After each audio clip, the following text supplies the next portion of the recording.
Et bonjour à tous, bienvenue sur la chaîne Decrypted. Aujourd'hui, deuxième interview. Je suis en compagnie de Dr Fletcher et d'un autre membre de la team de TIG. TIG, c'est un projet qu'on suit régulièrement sur Decrypted et je suis très content de pouvoir vous proposer cette nouvelle interview. Hi John, how are you today? I'm doing fantastic. Thank you very much. How are you? I'm doing fine, thanks. Good. Donc cette interview, elle va être en anglais, mais je vais vous la traduire après coup au montage pour que vous puissiez la suivre avec juste les oreilles, pas besoin de regarder les sous-titres. Donc voilà, et on va directement commencer avec John. Alors John, vous êtes le fondateur de TIG, n'est-ce pas? Oui, je le suis. Pouvez-vous, pour commencer, expliquer brièvement le jeu de l'innovation à quelqu'un qui n'a pas de formation technique? Faire simple, l'objectif, que faites-vous chez TIG? Absolument, je ferai de mon mieux. L'objectif du jeu de l'innovation est donc d'inciter les gens à développer des algorithmes plus efficaces pour la science, la technologie, l'IA, les mathématiques, vous savez, vraiment des choses importantes de bas niveau qui sont en quelque sorte au cœur de beaucoup de ces technologies. Dans le contexte du jeu de l'innovation, ce que les gens font avec les algorithmes, c'est qu'ils effectuent une preuve de travail avec eux. Donc, la preuve de travail consiste simplement à résoudre des instances générées aléatoirement de problèmes synthétiques. Ce sont donc des problèmes qui sont en quelque sorte qualitativement les mêmes que, vous savez, les problèmes du monde réel, mais ils sont, en fait, en quelque sorte générés au hasard. Ils n'ont donc pas vraiment d'utilité spécifique dans le monde réel. La fonction de la preuve de travail est plutôt de trier les algorithmes pour déterminer lesquels sont les plus efficaces, car les mineurs veulent miner le plus efficacement. Et pour qu'il soit en quelque sorte rationnel de choisir l'algorithme le plus efficace avec lequel exploiter. Et il est important de noter que si vous souhaitez utiliser un algorithme pour faire du minage dans le jeu de l'innovation, il doit d'abord être téléchargé sur le jeu de l'innovation et disponible pour tous les mineurs. Vous ne pouvez donc pas avoir votre propre type de privé. Et puis, vous savez, il se différencie en quelque sorte par l'électricité bon marché, le matériel rapide, vous savez, comme le font les mineurs de crypto-monnaies traditionnelles. Mais dans le jeu de l'innovation, il y a cette dimension supplémentaire de l'algorithme que vous utilisez. Et puis ce que nous faisons, c'est que nous définissons le meilleur algorithme, celui qui mérite d'être récompensé comme celui qui est en quelque sorte le plus largement adopté par les mineurs que nous appelons des benchmarkers. Et celui-ci est récompensé par des jetons, et nous capturons la propriété intellectuelle, qui est incorporée dans les algorithmes, les brevets et les droits d'auteur, et nous la mettons à disposition sous licence. Mais tout est toujours disponible sous une sorte de licence ouverte, qui est gratuite, qui s'accompagne de certaines obligations, des obligations de partage de données. Mais si vous n'aimez pas les obligations de partage de données, il existe l'option d'une sorte de licence commerciale payante, et ces frais sont payables en jetons. C'est donc le genre de capture de valeur en arrière-plan. Il s'agit donc d'une sorte de système économique qui restitue la valeur qui est incarnée dans la propriété intellectuelle, qui couvre les algorithmes jusqu'aux inventeurs et aux personnes qui évaluent les algorithmes. Pour une sorte de qualité. D'accord, super. Je pense que c'est assez clair. Donc, pour faire simple, TIG est un moyen de décentraliser la mise à niveau de l'algorithme, je pourrais dire. Développement d'algorithmes. Oui, rendez-le ouvert et décentralisé. D'accord, super. Nous avons donc parlé du projet. Il est maintenant temps de parler de vous. On a beaucoup creusé sur l'équipe, sur Ying, Phil ou même Lee, mais toi, on n'a pas grand-chose, pour être honnête. Et c'est intéressant. Qui êtes-vous? Que faisiez-vous avant TIG? Qu'est-ce qui vous amène à la blockchain? Expliquez tout. Oh, oui, absolument. Eh bien, j'ai le profil sur le site web et n'hésitez pas à m'ajouter sur LinkedIn et vous pouvez y voir quelques informations également.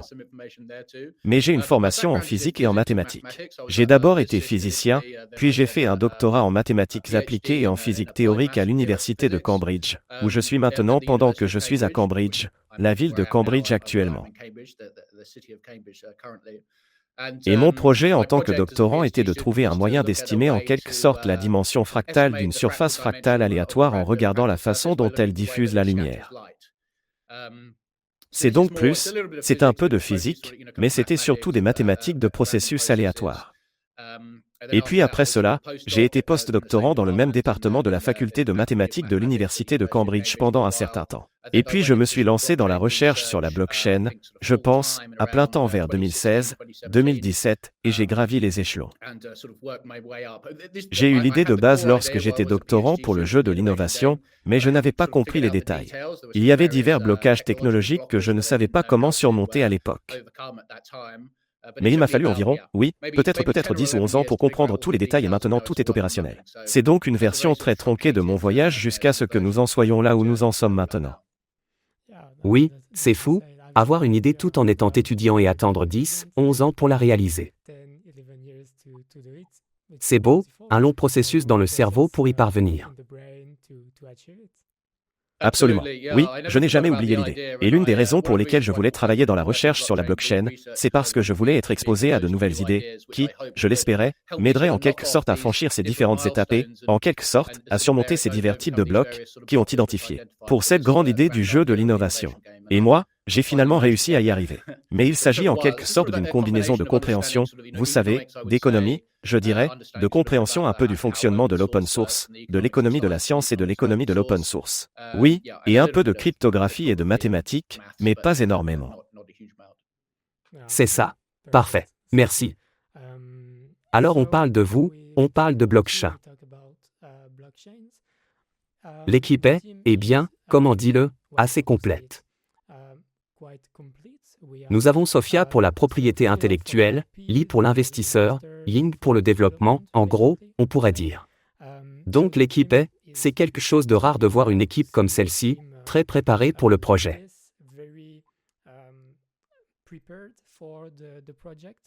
Comment avez-vous réuni cette équipe? Comment avez-vous trouvé toutes les personnes qui travaillent avec vous aujourd'hui? Oui, bonne question. J'ai donc rencontré mon cofondateur. Mon premier cofondateur était Ying Chan, qui est notre développeur. Je pense que nous nous sommes rencontrés vers 2016. Et, vous savez, nous travaillons ensemble dans une sorte de recherche sur la blockchain, mais il est beaucoup plus du côté du codage. Bien qu'il connaisse beaucoup plus de mathématiques que la plupart des codeurs, il est en quelque sorte un homme très talentueux. Et ma spécialité, c'est vraiment les mathématiques. Et je dirais aussi l'économie, mais je n'ai jamais reçu de formation formelle en économie. Cela a toujours été l'une de mes passions, que j'ai en quelque sorte apprise en parallèle. Un peu plus tard, nous nous sommes rencontrés, je pense que le premier était Lee Hug, qui est maintenant notre chef commercial, notre COO. Nous l'avons rencontré dans un espace de coworking, en fait, à Cambridge. Et comme c'est Cambridge, les gens semblent avoir beaucoup d'amis intéressants. Et son meilleur ami est Philippe David, qui travaillait auparavant en tant que responsable de la propriété intellectuelle chez Arm Holdings ici à Cambridge. Vous avez peut-être entendu parler d'Arm Holdings. C'était une sorte d'entreprise très célèbre dans le domaine de la propriété intellectuelle technologique. Ils conçoivent des micropuces et concèdent des licences pour la fabrication de ces micropuces à de grandes entreprises comme Apple et Qualcomm et à tous les géants, en fait. Et leurs puces sont présentes dans tous les appareils mobiles du monde, y compris tous les ordinateurs Apple, depuis qu'ils sont passés à Apple Silicon. Ils étaient donc vraiment une sorte de force d'inspiration et Cambridge, tout le monde les connaît. Et c'était en quelque sorte, oui, c'était une grande chose d'apprendre sur la propriété intellectuelle et comment cela fonctionne avec Phil, parce que si vous avez quelque chose qui vaut la peine d'être vendu, alors vous devez le savoir, ce genre de choses. Oui, ce n'est pas juste un détail. C'est un élément fondamental du jeu de l'innovation.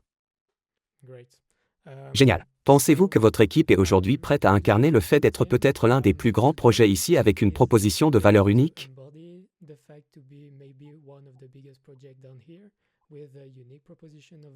Comment vous positionnez-vous dans cet espace?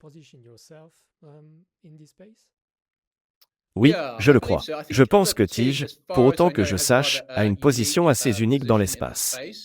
Je pense que beaucoup de gens nous posent des questions sur une sorte de bit tensor. Par exemple, je dirais que le bit tensor serait, si vous deviez choisir une chose dans l'espace crypto qui était la plus proche de Tige, je dirais choisissez ceci, choisissez cela. Mais c'est toujours très, très différent. Vous savez, il y avait probablement, vous savez, peut-être une sorte de chevauchement de 10% avec bit tensor, alors que les autres projets sont probablement plus proches d'un chevauchement de 1%. Il y a donc des aspects qui sont en quelque sorte similaires, mais en réalité, je dis que l'objectif principal dans notre cas est que nous voulons encourager une sorte d'innovation ouverte et l'exigence dans notre cas de télécharger ces algorithmes dans le protocole avant vous.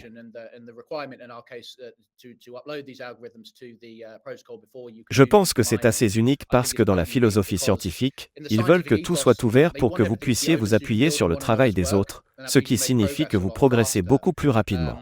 Traditionnellement, il s'agit en quelque sorte de capture de valeur. Les gens hésitent à ouvrir leurs choses au cas où quelqu'un leur volerait leurs idées.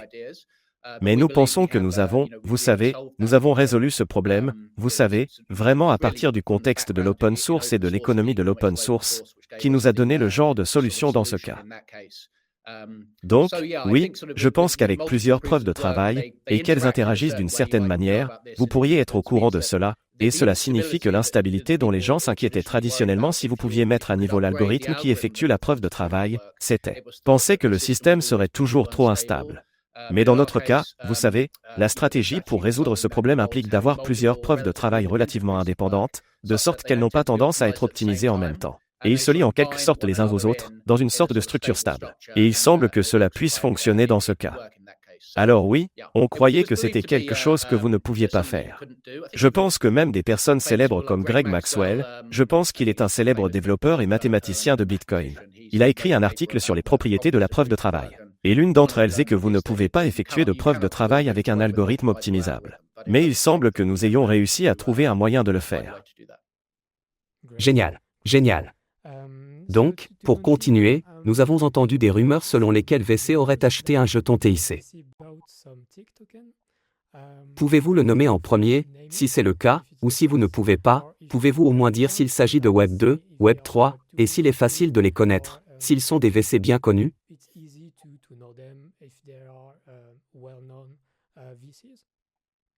Oui, donc je pense que le seul que nous avons rendu public jusqu'à présent, il y en a plusieurs. Il y en a donc 3 au moins, je pense, avec les VC de Crowder, certainement 3 bien connus. Je pense qu'un seul des noms est public. Les autres vont bientôt se rendre publics, donc je ne vais pas me moquer de leur propre annonce. Mais celui qui a déjà été rendu public est Delphi Digital, qui est assez connu pour faire des recherches approfondies. Nous avons donc beaucoup apprécié la rigueur avec laquelle ils ont étudié le protocole et la proposition de valeur du jeu de l'innovation. Mais il y avait quelques autres noms qui s'annonceront très bientôt. Parfait. Donc, pour parler davantage de certaines blockchains, pourquoi avez-vous choisi Base comme chaîne pour le jeton TIC? Quelles étaient les motivations? Pourquoi sur Base et pas, je ne sais pas, une autre couche à Optimism, Arbitrum? Dites-nous en plus. Oui. Ainsi, la présence du jeton sur Base sera temporaire, car nous allons déployer notre propre chaîne L1. Mais nous allons nous en tenir à Base pour le jeton, probablement pendant au moins 1 an de plus, je pense. Base avait du sens pour nous. Nous aimons le fait qu'il ait utilisé le TH pour les frais. Il n'avait pas son propre jeton. Cela rend juste un peu plus, oui, un peu plus faible le risque de détenir de l'ETH si vous voulez effectuer des transactions. Bien sûr, c'était très bon marché. Je pense que les principales choses qui nous préoccupaient beaucoup, en particulier le fait d'avoir une sorte d'avocat de premier plan comme l'un de nos cofondateurs, nous sommes très préoccupés par la conformité réglementaire et la perception de cela. La base, comme vous le savez probablement, est gérée par Coinbase, qui était en quelque sorte, vous savez, réglementée et, vous savez, c'est l'une des sociétés de crypto-monnaie les plus conformes, en particulier aux États-Unis. Nous voulons donc avoir une sorte de perception de, je suppose, vous savez, de conformité et de légitimité. Et aussi le fondateur, l'un des cofondateurs de Coinbase, vous le savez peut-être, Brian Armstrong est très intéressé par la science ou la science décentralisée. Nous avons donc pensé qu'il y avait une sorte de, vous savez, une coïncidence d'intérêt là-bas. Donc, étant donné l'intérêt du tige pour la science, nous avons pensé que ce serait compatible. Parfait. Et vous dites simplement que vous allez lancer votre propre couche-1. Donc, pour le moment, ce n'est pas en direct, n'est-ce pas? C'est exact. Alors, pourquoi avez-vous choisi de lancer votre seul alors que certains Taomaxi disent que vous pourriez être juste, par exemple, un sous-réseau ou que vous n'avez pas de chaîne, peut-être?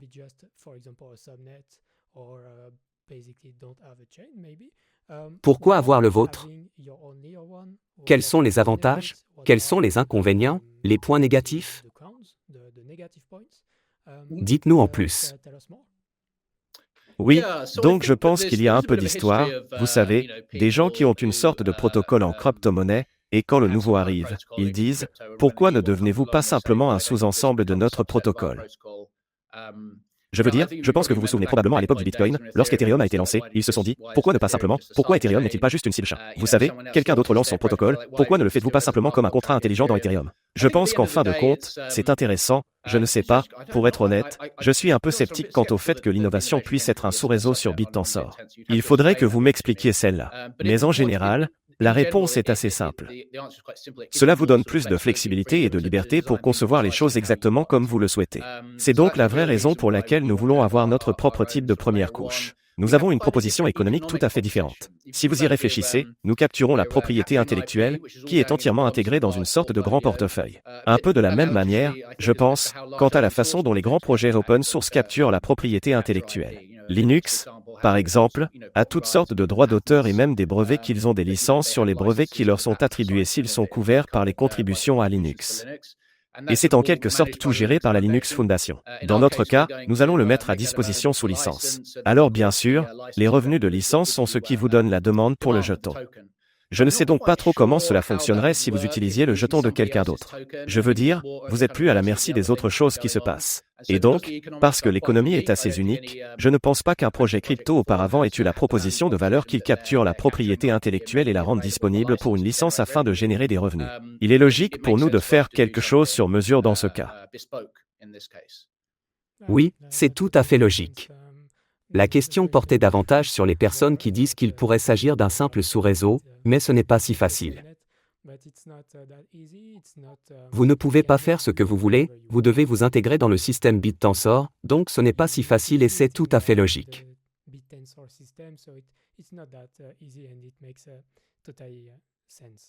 Oui, en effet. Si vous souhaitez nous envoyer des suggestions détaillées sur la façon dont c'est fait, je serais certainement intéressé de le savoir. Mais oui, je pense que vous avez compris l'essentiel.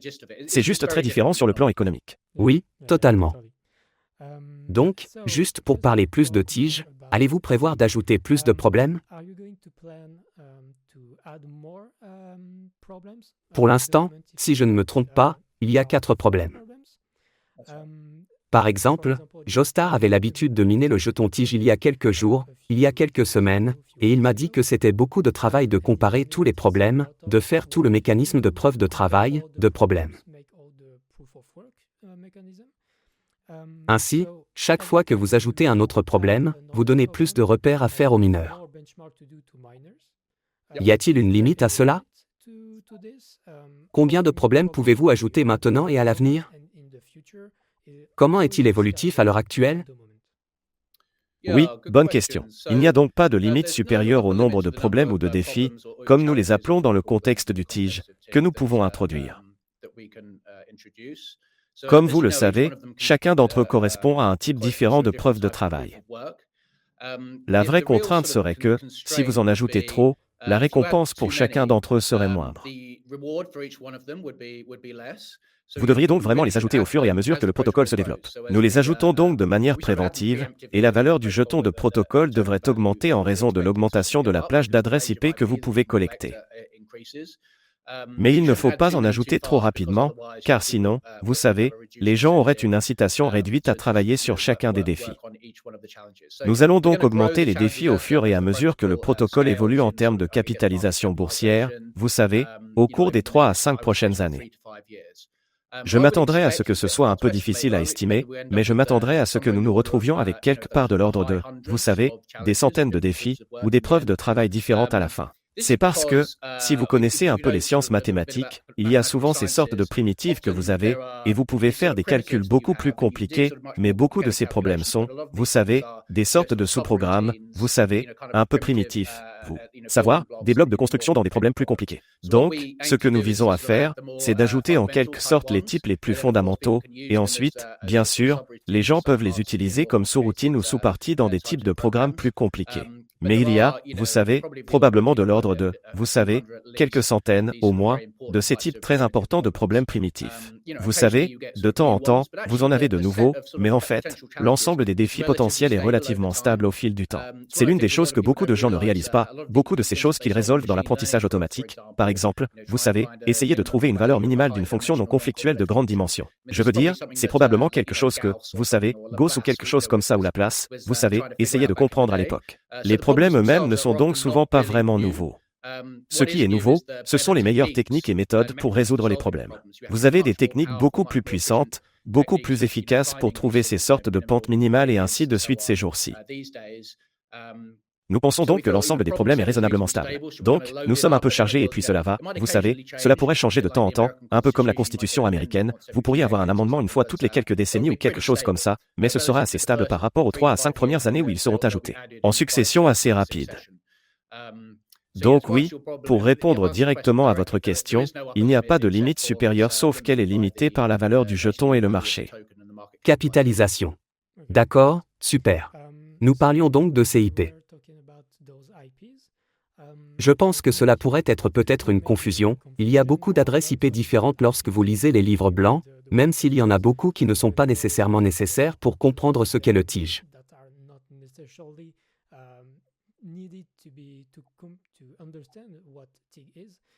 Pouvez-vous d'abord dire quelles sont les IP principales, quelles sont les IP en premier et avec le temps avec le protocole et le tige qui deviennent de plus en plus grands, l'algorithme devient de plus en plus grand, robuste aussi, quand allez-vous commencer à vendre ces IP à qui?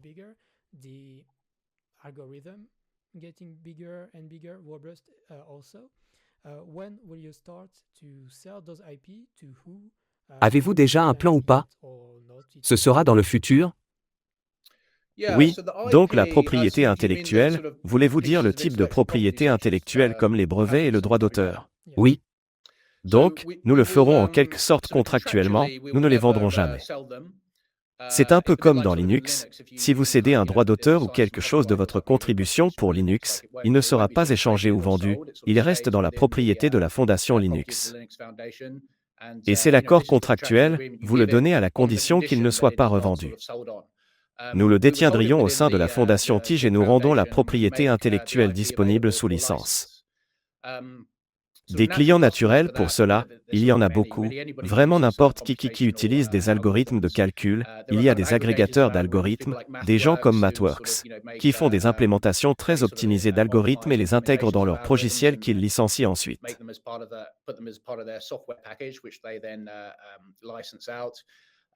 Même une entreprise qui fait des scanners médicaux avec un appareil d'IRM utilise des algorithmes sophistiqués pour transformer les mesures des champs magnétiques en images du corps humain.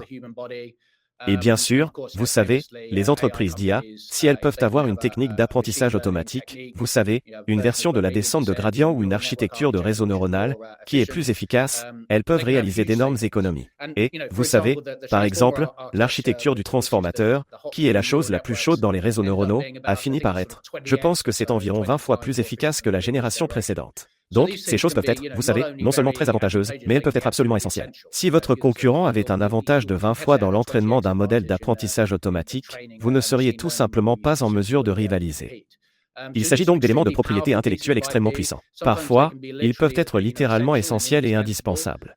C'est pourquoi nous voulons faire en sorte que ces choses soient toujours disponibles sous une licence ouverte, que nous appelons la licence Tige Open Data License, sous certaines conditions, pour une utilisation gratuite, ainsi que dans le cadre d'une sorte de licence commerciale, à un prix raisonnable, non discriminatoire. Donc, l'étape à laquelle nous vendons ces licences, nous n'en sommes pas encore là. Je devrais juste donner un peu de contexte à ce sujet. Le jeu de l'innovation, à proprement parler, fonctionne depuis environ 8 mois, mais nous n'avons fait participer activement des gens, des benchmarkers et des innovateurs que depuis environ 3 mois. Donc, au cours de ces 3 mois, nous avons eu, je pense, bien plus de 100, peut-être environ 127 au dernier des comptes, différentes contributions d'algorithmes pour les 4 défis que nous avons rencontrés. Nous sommes donc toujours en train d'accumuler la propriété intellectuelle. Et oui, l'étape à laquelle nous le rassemblons et l'autorisons est, vous savez, c'est ce qui se passe en ce moment. Mais en fait, nous avons levé nos fonds assez récemment. Nous recrutons donc également des personnes pour nous aider à faire le tri et à évaluer les choses qui méritent d'être autorisées et celles qui ne le sont pas. Donc c'est en cours, c'est la question. D'accord, et j'ai une question.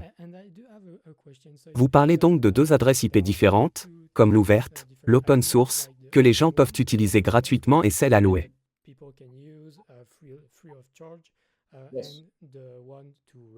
Fondamentalement, oui, 2 licences différentes pour les utilisateurs externes de l'IP, c'est vrai. Il y a aussi une autre licence pour les gens, les benchmarkers, par exemple, parce qu'ils ont le droit d'utiliser la propriété intellectuelle, les algorithmes pour faire du benchmarking. Il y a. De plus, les innovateurs ont une licence spéciale car ils ont le droit de l'utiliser gratuitement pour améliorer le travail des autres et de le soumettre à nouveau dans le jeu de l'innovation. En fait, au total, il y a 5 licences, mais seulement 2 d'entre elles sont destinées à des personnes externes souhaitant utiliser la propriété intellectuelle pour une application en dehors du jeu de l'innovation. Oui, et en gros, une réflexion que j'ai eue quand j'ai découvert Tige pour la première fois, j'ai parlé avec l'un des développeurs commerciaux, je ne me souviens pas de son nom, désolé pour ça. En gros, quand j'ai lu le livre blanc, je me suis dit que la propriété intellectuelle qui peut être louée, et celle qui est open source, c'est aussi un moyen de créer de la valeur, parce que les gens vont l'utiliser, l'améliorer.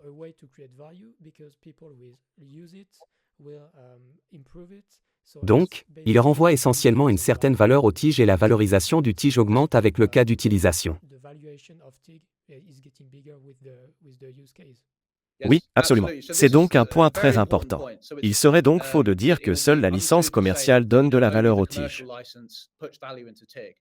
Une très grande partie de la valeur provient de personnes qui utiliseront toute la propriété intellectuelle gratuitement. Il s'agit d'une licence copyleft, qui est une clause assez courante dans les licences GNU en vertu de laquelle la licence de Linux doit avoir cette fonctionnalité. Mais il y a aussi cette exigence d'open data, ce qui signifie que si vous deviez traiter certaines données et faire un produit à partir de la sortie ou distribuer la sortie, vous seriez obligé de rendre les données d'entrée disponibles. Il y a donc deux types d'ouverture, l'ouverture du code de l'implémentation de l'algorithme, et aussi l'incitation à l'ouverture des données parce que tous ces algorithmes traitent des données. Et il existe des exemptions pour des choses comme les données privées. Mais en général, si vous voulez l'utiliser gratuitement, et que vous en faites un produit, vous savez, vous seriez obligé de rendre vos données d'entrée disponibles. Et il est important de réaliser que cela peut sembler un peu drôle de condition. Mais pour les scientifiques, par exemple, ce sera tout simplement naturel pour eux. Parce que selon les normes de la science, ils sont censés rendre toutes les données disponibles, ce qui permet à leurs résultats d'être reproduits par n'importe qui d'autre afin qu'ils puissent être vérifiés. Et, vous savez, les scientifiques, vous savez, ont traditionnellement été parmi les, vous savez, beaucoup des plus grandes percées algorithmiques de l'histoire ont été faites par des scientifiques universitaires. Donc, ces gars-là, vous savez, en expérimentant cela, en utilisant notre propriété intellectuelle gratuitement, vous savez, ils seront naturellement, vous savez, en quelque sorte incités à, vous savez, à la fois à rester ouverts, à partager les données pertinentes. Et aussi, s'ils proposent quelque chose de mieux, ils peuvent le soumettre au jeu de l'innovation, et ils ont une source de revenus, potentiellement, qui complète leurs subventions universitaires, ou l'argent qu'ils pourraient obtenir du gouvernement ou d'une institution caritative, qui sont en quelque sorte des sources traditionnelles de financement pour les universitaires. Et ce n'est pas le cas, contrairement à beaucoup de ces types d'opportunités de gagner de l'argent supplémentaire pour les universitaires, il n'est pas nécessaire qu'ils compromettent leur principe d'ouverture. Parce que parfois, si vous acceptez une subvention, vous savez, peut-être pour une société commerciale, l'accord est, d'accord, si vous découvrez quelque chose, faites-le nous savoir en premier, ou nous déposerons un brevet dessus, nous posséderons le brevet, donc nous aurons le droit d'empêcher les gens de l'utiliser. Dans ce cas, il n'y a rien de tout cela. Il entre dans le jeu de l'innovation, il est ouvert, gratuit pour tout le monde, vous savez, selon les termes de la licence de données ouvertes. Nous espérons donc que cela est très aligné avec le type de normes du monde scientifique universitaire. Oui, c'est tout à fait logique. Je veux dire, peut-être que les gens ne sont pas familiers avec notre travail scientifique, en fait, mais nous, fondamentalement, l'esprit de la science, je ne suis pas un scientifique, bien sûr, mais ce que je vois, ce que je lis, c'est que l'objectif est de travailler ensemble et de faire en sorte que, fondamentalement, la collaboration soit la force unique de.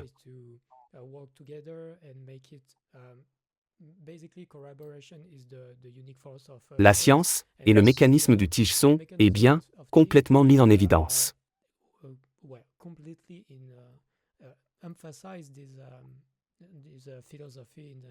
Absolument.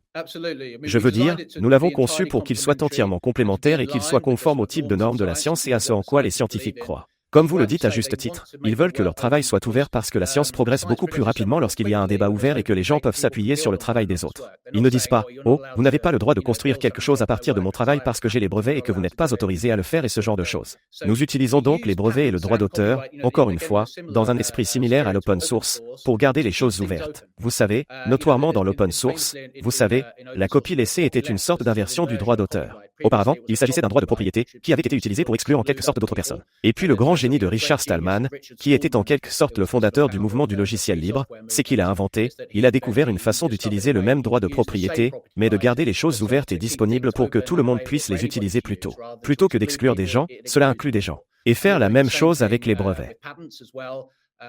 Et c'est assez intéressant parce que les brevets sont vraiment nécessaires pour couvrir la propriété intellectuelle dans les algorithmes. Vous ne pouvez pas simplement avoir des droits d'auteur parce que beaucoup d'algorithmes sont comme, vous savez, ils contiennent beaucoup d'idées géniales et incroyablement concentrées, mais ce sont des morceaux de code relativement courts lorsque vous les mettez en œuvre, ce qui signifie que le droit d'auteur peut potentiellement être évité simplement en les réimplémentant. Il faut donc être capable de capturer l'idée ainsi que la mise en œuvre de l'idée. Et c'est pourquoi Tige fonctionne de la manière. Laissez-nous. Parfait, je pense que c'est parfaitement clair. Donc, même si ce n'est pas l'objectif principal de TIC de monétiser ses IP, ses algorithmes, etc. Dans le livre blanc, vous dites que ce ne sera qu'en token TIC que les gens pourront louer et acheter des IP.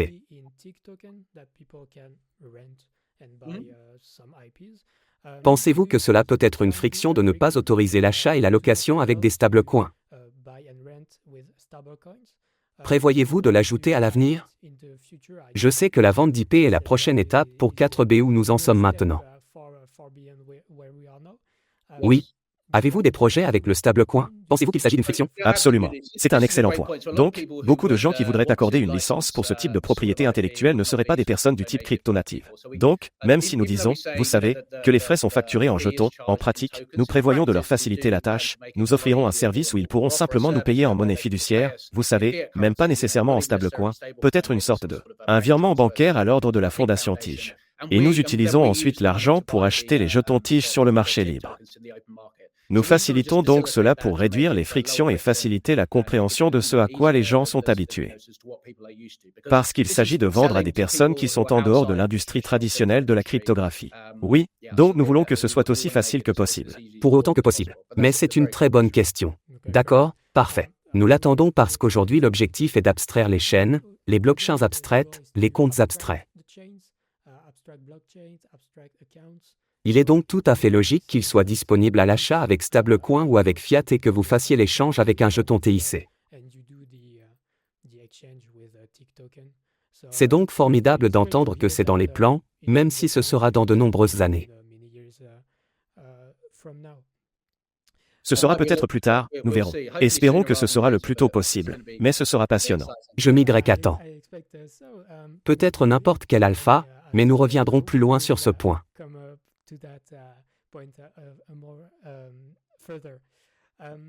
Je pense qu'il y a aussi un sujet sur une DAO, une organisation autonome décentralisée. En gros, avez-vous une idée de la façon dont il peut être utilisé dans Tige? L'IP vendue et louée peut-elle aller à cette trésorerie de DAO qui pourrait améliorer et renforcer le protocole? Avez-vous un plan à ce sujet? Pouvez-vous clarifier un peu ce que vous entendez par DAO? Voulez-vous dire que le genre de personne voterait sur ce qu'il faut faire avec les fonds, par exemple? En gros, oui. C'est donc une question intéressante. Donc, nous n'avons pas de plan pour le faire. Et la raison en est que je pense que l'une des particularités du jeu de l'innovation, c'est que les acteurs du jeu sont en quelque sorte rémunérés sur la base du marché. Donc, comme je l'ai déjà dit, les acteurs clés sont les innovateurs, vraiment, vous savez, qui soumettent ce qu'ils espèrent être des algorithmes plus efficaces. Et puis les benchmarkers qui sont les mineurs les adopteront naturellement. Donc, les mineurs, vous savez, évidemment, plus ils trouvent de solutions par unité de temps, et plus ils minent efficacement, plus ils seront rentables. Et puis les innovateurs sont rémunérés simplement en fonction de leur adoption par les mineurs. C'est donc un peu comme si vous aviez un produit, vous savez, plus il y a de gens qui l'achètent, plus vous gagneriez d'argent. Et plus il reste longtemps le produit haut de gamme, vous savez, dans son domaine, bien sûr, plus vous obtiendrez d'argent. Il y a donc une sorte de largeur et aussi une longueur. Et c'est très important. C'est, vous savez, je dirais qu'il est difficile d'il est trop insister sur le fait qu'il s'agit d'une caractéristique clé, car cela signifie qu'il n'y a pas de sorte de comité de personnes décidant quel algorithme est meilleur qu'un autre.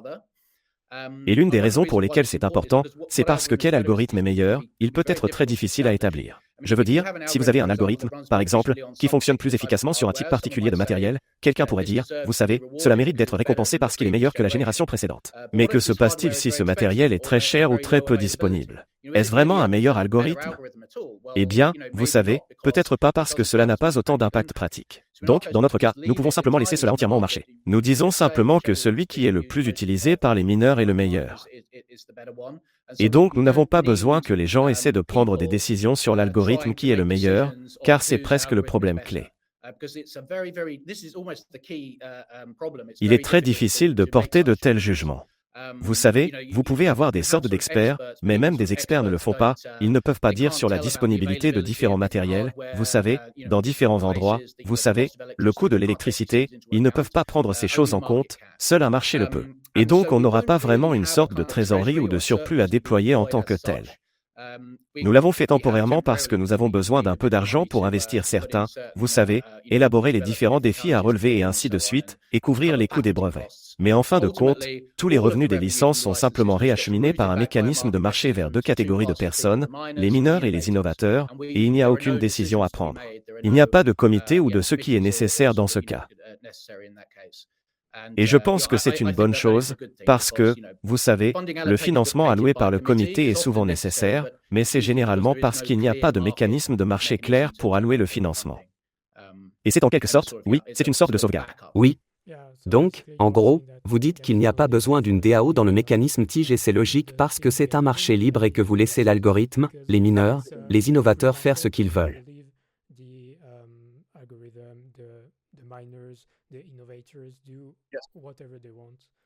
Exactement. Et c'est un peu subtil parce que si vous imaginez que ces mineurs sont tout à fait, ils étaient en quelque sorte une nouvelle classe d'utilisateurs pour ces algorithmes. Mais normalement, les gens utilisent des algorithmes pour, je ne sais pas, effectuer des transformés de Fourier parce qu'ils veulent, je ne sais pas, construire un pont ou, vous savez, concevoir un meilleur type de radio ou, vous savez, en quelque sorte, entraîner un réseau neuronal dans un but quelconque. Mais dans notre cas, ces mineurs le font simplement parce qu'ils possèdent des jetons. Voilà. Ce n'est pas le cas, ce ne sont pas de vrais problèmes qu'ils résolvent. Et donc, ce marché, cette source de demande créée par ces mineurs, est au cœur de l'hypothèse, c'est presque une sorte d'approximation de ce qu'est le marché réel. Donc, vous savez, la valeur que les mineurs attribuent, vous savez, quel est le meilleur algorithme devrait être au moins directionnellement ou à peu près la même que ce que le monde réel attribue aux algorithmes lorsqu'ils commencent à être habitués à des applications pratiques. Et cela comble en quelque sorte le fossé entre ces deux choses, car les applications viennent souvent beaucoup plus tard. Mais en attendant, il peut y avoir une sorte de mécanisme systématique pour fixer le prix de ces algorithmes, qui n'implique pas de jugement subjectif de la part des gens. Et je pense que c'est une sorte de oui, c'est probablement. Le cœur de la chose, je dirais que parfait, tout à fait logique, donc nous continuons, essentiellement sur le marketing, vous étiez, je pourrais dire un troisième lancement, vous avez commencé à intégrer plus de personnes il y a 3 mois, en gros, avez-vous un plan concernant le marketing, peut-être l'inscription ou même le KOL, qui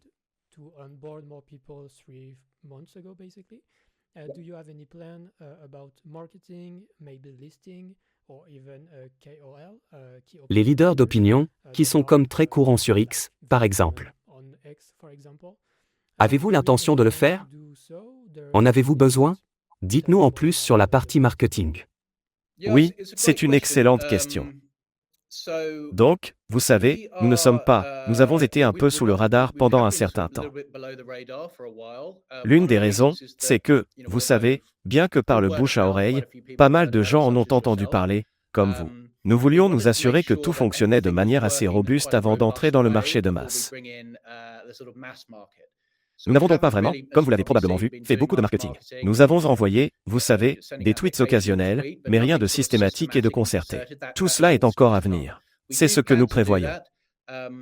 Espérons que, si tout se passe bien, ce sera assez peu de temps après ce type de mise à niveau que nous déployons à la fin de cette semaine et au début de la semaine prochaine.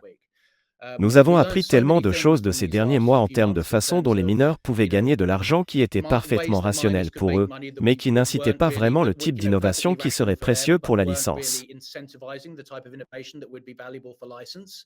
Et donc nous avons fait une sorte de peaufinage et d'affinage, et c'est le genre de choses que seul un scénario du monde réel pourrait vous dire. Beaucoup de ces choses, vous n'auriez pas pu raisonnablement les prévoir, mais il semble que tout cela converge vers un état stable, ou qu'il y a eu quelques ajustements, modifications et correctifs.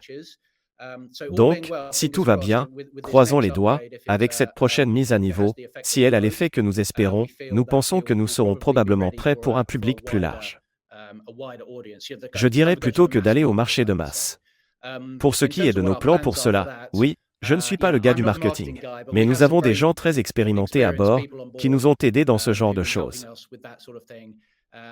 Ils étaient un peu en retard, ils se spécialisaient dans le marketing furtif, dans un sens, jusqu'à présent, obtenir des mineurs, je pense que les premiers mineurs de Casper et BitTensor, et des gens comme ça sont venus à bord pour vraiment tester le système. Mais ce sont en quelque sorte des crypto-utilisateurs plus techniques. Et oui, la prochaine étape sera de le diffuser auprès des masses, je pense, et aussi auprès des scientifiques. Donc, au cours des 3 derniers mois, c'était, je veux dire, du moins au Royaume-Uni, c'était un peu comme des vacances universitaires, mais tout le monde revient, je pense, la semaine prochaine.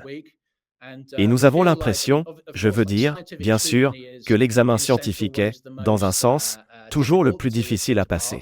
Beaucoup de scientifiques sont très sceptiques à l'égard des crypto-monnaies et, vous savez, pensent peut-être que cela n'a rien à voir avec eux. Et donc, vous savez, l'un de nos objectifs a été, vous savez, une fois que le nouveau trimestre commence et que, vous savez, les gens sont de retour dans les universités, nous voulons être en quelque sorte prêts à présenter quelque chose qui, espérons-le, répondra à leurs normes et attentes élevées. Oui, l'intégration des scientifiques est peut-être la partie la plus importante de Tige, car sans scientifiques, vous ne pouvez pas avoir de développement. Donc, les étudiants reviennent dans les écoles et ce sera un grand moment pour impliquer plus de gens. Absolument. Tout le monde est très ouvert d'esprit dans les premières semaines du trimestre. Nous faisons donc passer le mot ici à Cambridge et au-delà dans de nombreuses universités. Nous avons des plans pour le faire au cours des 2 prochaines semaines. 3 questions viennent à l'esprit. Je vais le faire un par un. Tout d'abord, peut-être le plus petit, quels sont vos liens avec Cambridge? Donc, pour autant que je sache, Cambridge a été le premier test de Tige où vous avez eu un hackathon, si je ne me trompe pas, à Cambridge.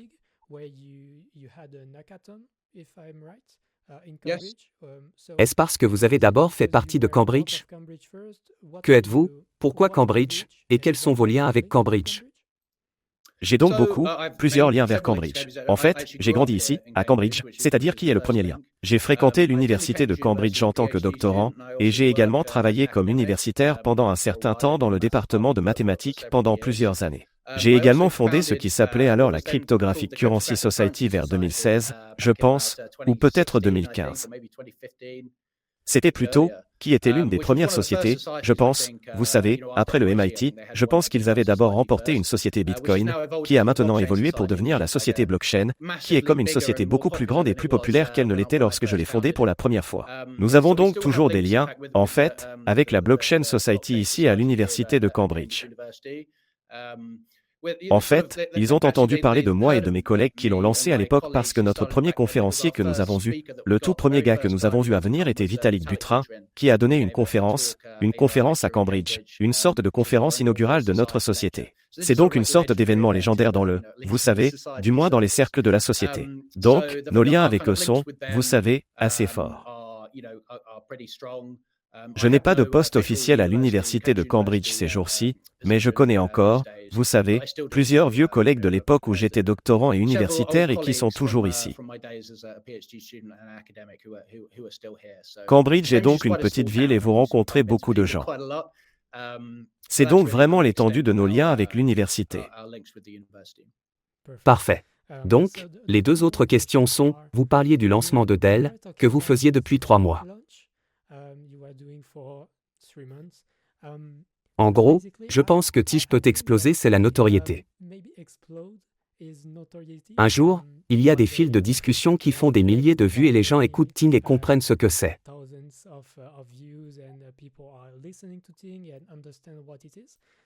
Était-ce prévu ou était-ce quelque chose que vous ne vous attendiez pas à voir arriver si tôt?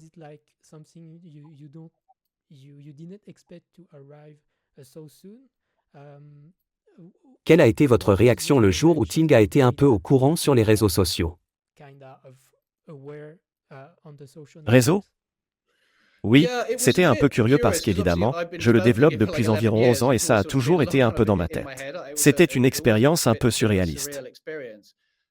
Nous nous attendions à ce que les gens commencent à en parler sur Twitter parce que certaines des personnes qui l'ont découvert plus tôt, comme je l'ai dit, il y a une sorte de lien avec BitTensor dans le sens où les gens pensent qu'il y a un certain chevauchement avec les idées. Donc, beaucoup de gens de la première heure de BitTensor étaient intéressés, ils ont trouvé assez facile de comprendre l'idée. Et l'une des choses que BitTensor a très bien faites, c'est une sorte de guérilla marketing du bouche à oreille. Et je pense, je ne sais pas vraiment qui sont ces gens personnellement, mais beaucoup d'entre eux ont une sorte de grand nombre d'abonnés sur Twitter. Et, vous savez, une fois qu'ils se sont intéressés aux tiges, ils ont commencé à en parler. Et je pense que ça s'est répandu assez rapidement à cause de ces gars-là. Vous savez, je pense, oui, que la partie marketing de Guerilla était due à eux, et je suppose qu'ils y ont vu un certain potentiel, ils ont compris l'idée. On ne nous a pas vraiment dit que cela allait se produire, et ce n'était pas orchestré non plus, mais c'était quelque chose auquel nous nous attendions en quelque sorte parce que nous savions que ces personnes avaient un grand nombre d'abonnés sur Twitter et qu'elles avaient fait des choses similaires, je pense, pour faire connaître BitTensor dans les premiers jours. Oui, on pourrait dire que c'est même un bon point pour le TIGE, le marketing gratuit, la sensibilisation gratuite et les gens qui apprécient un peu le produit, s'ils le testent pendant plusieurs mois, cela signifie qu'il fonctionne et qu'ils le trouvent cool.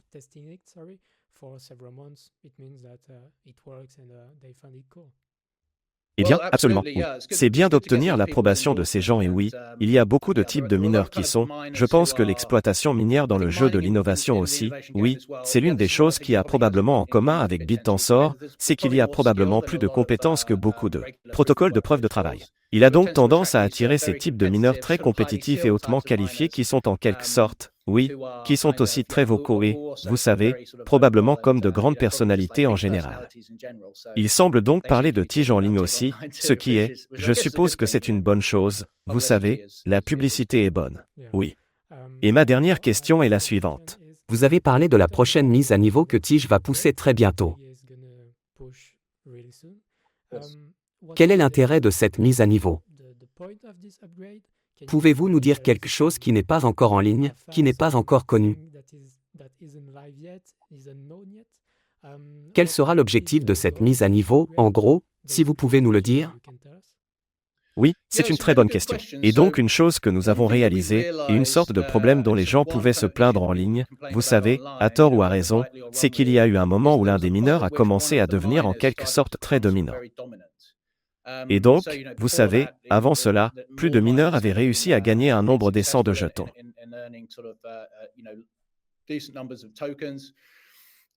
Et quand ce mineur, qui n'est qu'une sorte de mineur particulièrement qualifié, je pense, a commencé à devenir plus dominant, la chose naturelle dans un protocole de preuve de travail est que les petits mineurs rejoignent des pools de minage.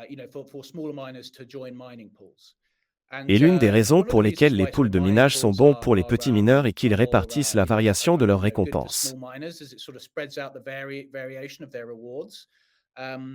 Et en fait, on sait qu'ils peuvent avoir un effet remarquable. J'ai donc longtemps pensé que les pools de minage n'étaient qu'un peu une option. Mais en fait, il existe des articles publiés qui montrent que vous pouvez avoir environ 10 fois plus de personnes qui réussissent à rivaliser en tant que mineurs sur une base économique, en gagnant plus de jetons, dont la valeur dépasse leur coût, avec des pools de minage que sans pools de minage.